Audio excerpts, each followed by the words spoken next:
Hey, welcome back to the channel. You are here either through a direct verbal invitation or a link that was on a summary voucher that was probably shared with you at your property regarding the net metering energy programs for 2020. What I'm going to do is take you through a little bit of history of how this whole program came into being.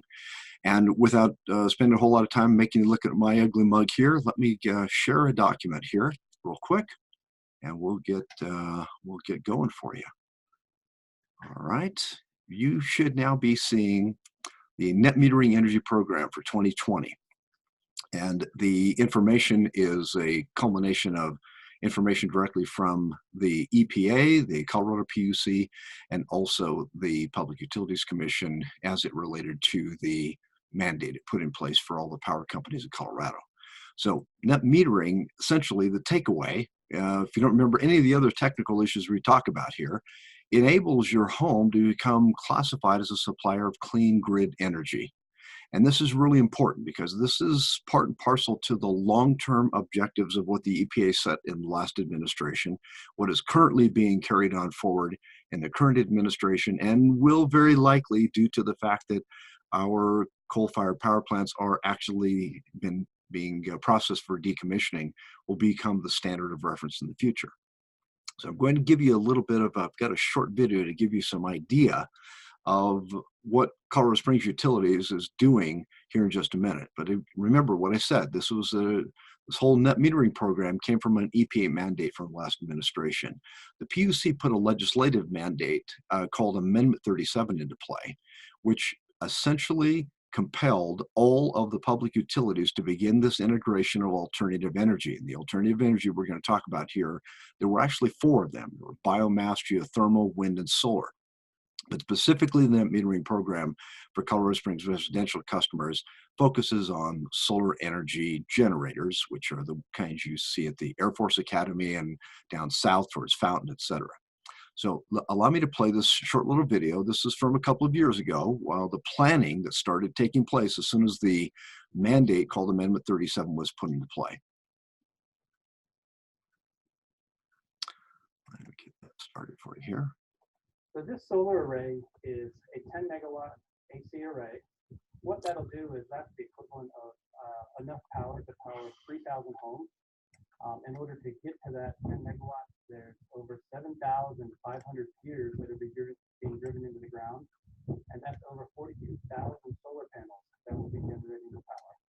It's the first solar array of its kind for Colorado Springs Utilities that will benefit all Colorado Springs customers. We're using single-axis trackers here for this solar array. What will happen is the solar panels in the morning will wake up and face directly to the east, and they'll track with the sun all the way to the west in the evening.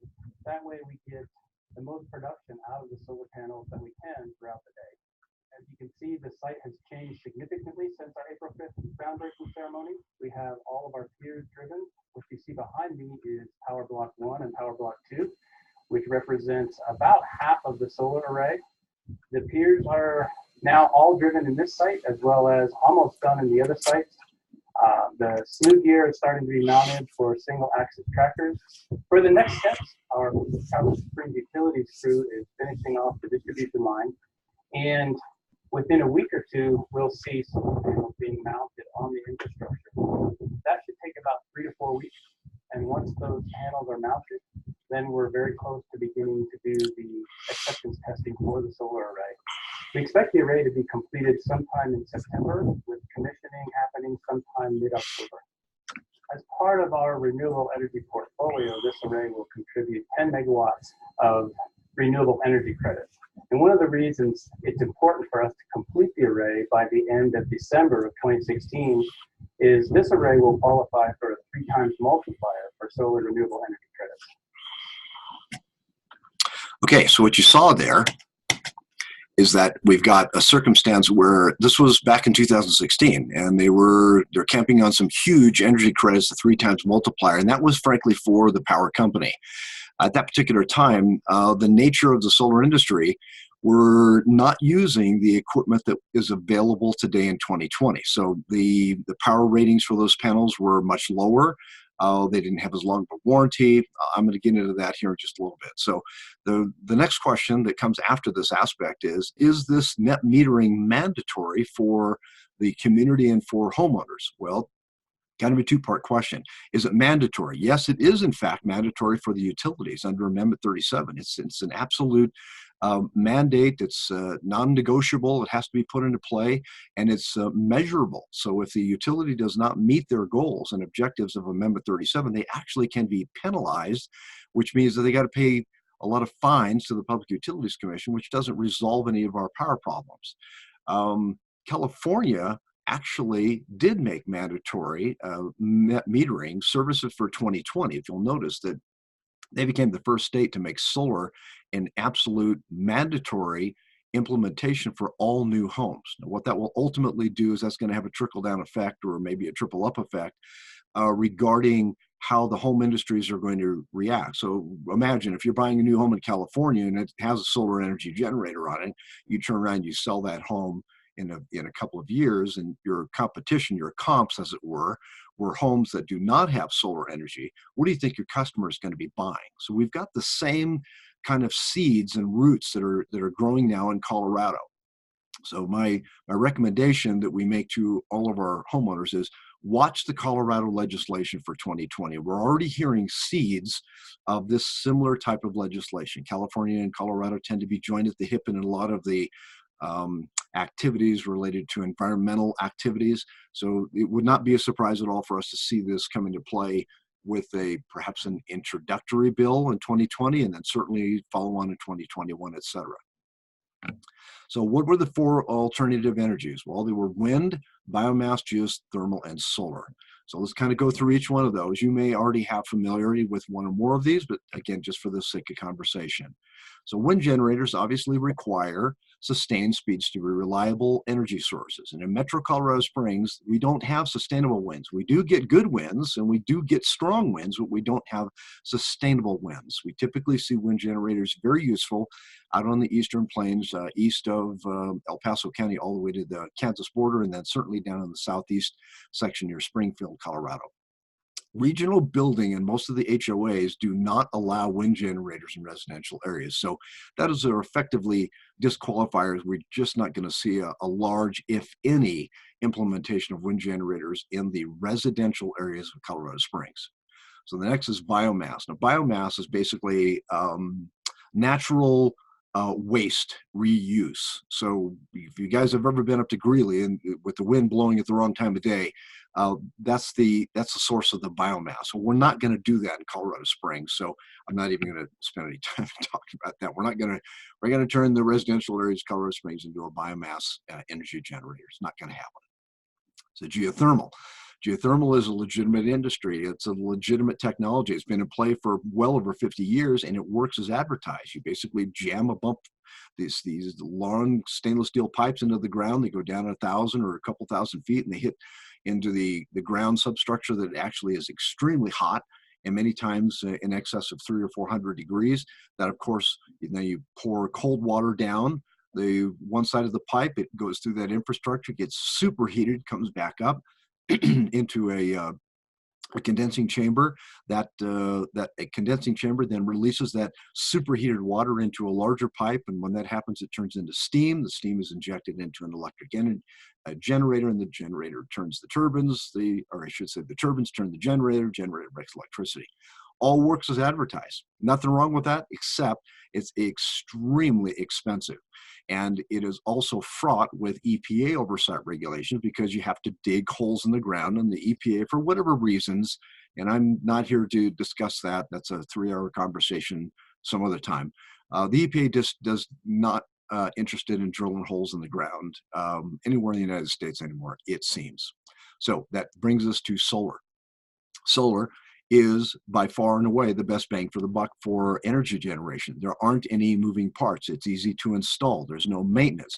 It currently produces electricity. In 2020, these panels are producing electricity for less than 8 cents per kilowatt versus the 11.6% cents per kilowatt you are renting electricity in Colorado Springs for this year. Now, that 11.6 is not going to stay at 11.6. 11.6 is going to go up another 5.5% at the end of this year. And then in 2021, it's going to go up 5.5%. And in 2022, it's going to go up 5.5%. In 2023, it's going to go up 5.5%. So if you get your spreadsheet out and you do the math on how that escalating is going to go up, it's going to ultimately, in about 5 years, you're going to be close to doubling your energy bills if nothing else changes. So what makes this also more impactful is that there are legitimate environmental issues. The environmental issues is that due to the EPA mandate and also the activities related to the PUC's strategy regarding coal-fired power plants, we have named both Martin Drake and the Nixon power plants, both coal-fired power plants in Colorado, to be decommissioned sometime in the next 5 to 8 years. We've got direct information from the Colorado Springs utilities that those decommissioning processes may actually be sped up over the next couple of 2 or 3 years as they begin to roll out more and more of their solar energy farm out in Clear Spring Ranch, which was that little short video I showed you at the beginning of the discussion. So what's the net impact here? Well, the environmental impact is that 11.6 is going to easily go above 19 cents per kilowatt, probably closer to 25 or 26 or 27 cents. Those are the driving factors that you must be aware of. If you don't do anything, you're going to be caught flat-footed and you're going to be seeing energy costs that are going to be almost uncontainable. So how does this net metering thing work? Well, the PUC, the EPA, and Colorado Springs utilities are using solar energy generator panels. These are those black LCD television panels that you see in some of the neighborhoods that sit on your roof. And they're typically on the southern face of the house so that it is able to receive the most amount of solar energy radiance to make electricity. Those solar panels generate electricity that goes into a special bidirectional meter. And during those times of the day when your home is not consuming all of the energy that is being made from your solar energy generators, it actually pushes the excess energy back to the grid so somebody else can use that, either a business or another homeowner. Typically, the stipulation on the mandate today is that the energy from these residential solar energy generators can only be used in the same neighborhood or subdivision. And that is magic dust protocol that comes from the utility companies on how they make a determination of that. Just suffice to say that the energy gets pushed back to the grid if you're not using it in your house. And if you are using it in your house or you're using more energy than comes off your solar energy generators, you're actually able to supplement with grid power, which is why you must stay connected to the grid. This is not an off-grid solution. This is referred to as a grid-tied solar energy generator solution. So what are the homeowners' options out there? Well, basically you can kind of take a conservative approach and just hope the electric rates just don't go up, or that I'm in some way, shape, or form exaggerating the amount that's going up. But if you go back and look since 2000, our rates were around 3 cents a kilowatt. They're at 11.6 cents per kilowatt today, and we know that they're going to be going up an average of about 5.5 to 6% each year. Or option number 2 is the reason that you're here. Register your home for the net metering program before, excuse me, before the politicians take that program away or shut it down. And that is that's a very significant driving force. What are the advantages for the homeowner? In 2020, significant advantages for net metering. No down payment, no additional out-of-pocket expense. What do we mean by that? That means that you use the existing budget you're using to pay your rental electric rent bill today to be used to acquire a solar energy generator for your home. The financing options to do that also, again, because the cost of the equipment, the installation, all of that activity will be X amount of dollars depending on what your usage is. And the financing options are very, very aggressively priced. Currently, they're 2.99% fixed on a 25-year term, which is beautiful because you, again, can take advantage of low monthly rates and get at least the same rate that you're currently paying right now in January or February or early part of 2020 and keep that as a fixed rate going forward. Tax credits. This is the last year for a 26% federal tax refund to be applied for net metering solutions for homeowners. So those 26% tax credits, or I should say tax refund, it is a refund check from Treasury, run anywhere from $4,500 to $9,500 per homeowner. We've had a couple of homeowners that actually received in excess of $10,000, but those were very large installations. Okay, so whenever you get into a presentation like this, the little, the little voice inside your head is going, okay, this is all a pitch. What are the real costs for the homeowner? What am I going to be coming out of pocket? All right, well, let's go there, because that's what's so beautiful about the 2020 program. When I say that there are no upfront costs, I literally mean there are no upfront costs. There is nothing down. There's no down payment. There are, if your home qualifies based on your energy usage profile, you will also get qualified to receive 18 months of free solar. So that means if you were to install in May this year, as an example, in 2020, you get 18 months. So a year in 2021 of May would be 12 months. Another 6 months from that would be the November-ish of 2021 would be the first time you would be having to address any sort of a payment. Well, the whole point of the program in net metering is for you to get earn energy credits for the excess energy that your home is not consuming. So you have 18 months to earn energy credits, which effectively reduce the overall cost of your electric bill from this point forward as soon as you install. The other activity that is very important for homeowners to realize is that you will actually own the asset. This is not a rent. This is not a PPA lease or all of the other variations on rent that you may have seen from perhaps other companies or you're read about in Popular Science and Popular Mechanics or the Parade magazine on the weekend about solar energy do-it-yourselfers. That's not what this program is about. This program is about you actually being able to own your own solar generator for your home. It becomes an asset in your home, and it legitimately adds a measurable amount of value due to the direct fact that it makes electricity for roughly 30% less today than what you can rent it for. So how does a homeowner get qualified in a net metering program? Well, it's quite simple. Find page 2 of your utility statement. The top of page 2 normally has your electric statement on it. And what we're looking for specifically is the usage chart. That's this line chart right here in the lower left corner. And that particular line chart is then bounced again a usage database and profile through the net metering back office, and then a very sophisticated report is prepared so that you can see whether or not your home qualifies for the program. So, okay, I've got my usage chart. Now what do I do with it? Well, again, very easy. Just email a copy of that, or if you wish, take a photo on your phone and call our office, and we'll give you directions on how to arrange to text that to us. Just make a clean copy, turn your phone sideways. We only need a copy of the top half of the statement. We only are interested in the electric usage. I don't need your gas. We don't need the water. Unfortunately, there's not a net metering program available for gas and water as we are recording this discussion today. So following the receipt of your usage profile, we generate a full-blown net metering report on your property. That's returned to you in about 24 hours. After we have an opportunity to go over the report, it's about 7 pages long. You simply make a go or no-go decision, and there's nothing else for you to do. There's no obligation for you to review the report. It's either going to make black and white sense or it's not.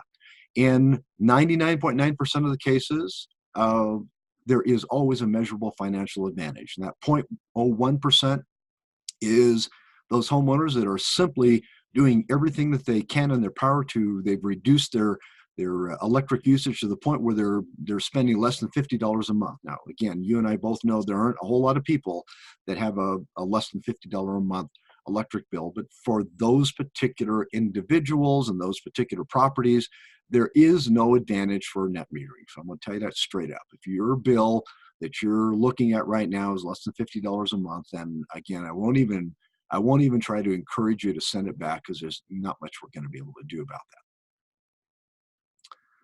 All right, so we got to get these concerns taken care of, because we're in Colorado. We occasionally have a hailstorm that knocks the socks off of everybody and everything, including roofs that like the Colorado Mills Mall. So again, allow me to play a little, give you an idea of how we actually test the solar panels that we use in Colorado.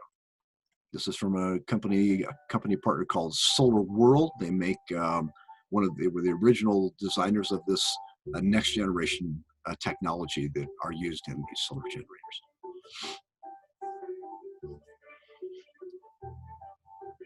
And these solar generator panels are, in fact, measurably operating 30, 35 years in the field, not just in the lab. Notice that there is no support. There's only frame edge support. So when we do this testing, you're looking at the actual solar energy cells being impacted by this hail. This is international standards, require dead on, point blank, no angle impacts, 50 miles an hour. That's the international global standard. We test these panels 5 times that, in excess of 250 miles an hour. So hailstorms, that's the most, so again, baseballs, bats, hammers, tree branches, limbs. So these are, now this is an indication. We put these panels flat down on, and we're going to do something that you don't see too many other companies do, and that is we're going to literally walk on them. There's no support in the middle underneath. If you remember it, these are frame edge support on these panels only. So you're looking at, now this young man here is probably around 230, 240 pounds. So him jumping up and down is simulating about a 400 or 500 pound static test. 4 of these panels are now going to hold up this little Mini Cooper. This Mini Cooper weighs about 3,200 pounds. That's about 800 a panel. Some people were still unimpressed. So we did one more test. Rolled up a Tundra crew cab, which is about a 3/4 ton pickup, and that weighs in excess of 6,000 pounds. So now each of those panels, dead center, those wheels are dead center, supporting that. So all right, so the takeaway is, don't worry about hail. Don't worry about wind. Don't worry about rain, and don't worry about hail. If we have a meteorite storm, then we've got to worry. Okay, we're not going to be able to fend off a meteorite storm, but that's okay. We haven't had any meteorite storms of record in Colorado Springs in the last several years. So, all right, well, there's maybe some tactical issues, some other concerns. Well, I might be moving. You know, I'm in the military. My family's in the military. We move every 2 years. Well, you know, if you're going to be moving, it may still be in your advantage. Claim the federal tax credit. This is the last year for 26% federal tax credit. If you're going to be moving sometime in the next year or 2 years, claim the tax credits. You get 18 months of free payments. You literally get a free tax refund, 18 months of free payments, and then when you sell your house, you've got this built-in asset electrical generator that is making electricity at 8 cents a kilowatt versus the 11.6 cents per kilowatt that your new buyer can very readily see a financial advantage. So there's 2 ways they can do it. They can just simply assume your fixed rate electric bill, not worry about it, or you can roll it into the cost of your home. And there's a legitimate, we will show you in your net metering report when you order it, the expected minimum value that will be added to the value of your home. And that means even if you sold it in the next 6 to 18 or 24 months. All right, well, that all sounds good, but how do I know how big of a system that I'm going to need? Well, that's the point of the usage report. The usage report provides actual context. We don't estimate. We don't use the average of your nearest 5 neighbors or the nearest 5 neighbors like they do comps in real estate. We use your actual usage for your property. And when we get this report, we look at the style of your roof, the alignment of your home in relation to north and south and east and west. We figure out which planes of the roofs are exposed to the most amount of solar radiance throughout the day, and that's what's used to make a determination on the number of panels. All right, well, how do I get these energy credits you're talking about? You said, you know, any of that excess energy that I used gets pushed back to the grid. Well, how do I do that? What do I have to do? Well, this is a beautiful part about the net metering program through your power company. You don't have to do anything. The meter on your house is going to be changed to one that senses energy of consumption coming into your house and also energy that is pushed back to the grid. So it's electronically accounted for through the net metering program, which is administered by the power company. So literally it's automatic. And as your energy credits are built up, they show up on your electric bill like this. Today, you do not have this line where the red line is that says net metering credit balance. And if you do, if your bill today has that on it, that means you're probably already using solar panels. So you don't need to contact me back for a net metering report because you've already got your system in play, which is great. And that means that I made a mistake by leaving this invitation to you to come here because I may not have noticed that your solar panels might have been on the back of your house, and I had no idea if they were there. But if you're here just as an update, again, let's keep going forward. So you know that now you're going to have this new entry here. So this net metering credit balance is very important. Let's kind of dissect this. It says this particular property used 660 kilowatts of energy consumption for this reporting period. And the net metering credit balance is minus 399. Well, that means, how'd you get there? That means that the solar energy generators on that property made in excess of 1,060 kilowatt hours for that reporting period. And I want you to also keep your eye on this billing over here. You'll notice that the only remaining charge that goes back to the power company is something called the access charge. The access charge is not an electric bill. The access charge is the fee that you pay the electric utility to be attached to the grid. That will remain as the only amount of your electric bill once your solar energy system is energized, installed, and we get past the first 18 months. So, ready to start? If you are, grab a copy of your electric statement. Remember, page 2, top of page 2 of your electric statement. Don't need the bottom half, but if that's all if you want to send it in, that's fine. We're not going to do anything with the gas or the water information. Send that in and snap a copy of that, attach it on an email, return it back to netmetering@cs2energy.com, and we will have the report for you in about 24 hours, and we'll make a cordial contact back to schedule some time to review. So if you move forward on this, this is just an excellent gift for your family. It's a wonderful present from this point forward, and again, something that you're going to be able to enjoy every day. So I've got a small token of appreciation for your time to be listening to our discussion. If you are interested in moving forward on your net metering report, we will offer you an additional $500 credit for your net metering energy program. So send an email to 2020cert@cs2energy.com. You will receive your voucher. When you get this voucher back, simply enter the code NM20A37 in that area right here, and then return that either by email or call the office, and we'll give you instructions on how to snap a copy of that after you've filled the code out. You'll get a couple things. You'll legitimately have an additional $500 credit that will be applied to a potential net metering solution for your home, and we'll also send you 2 free ebooks on saving energy for your home.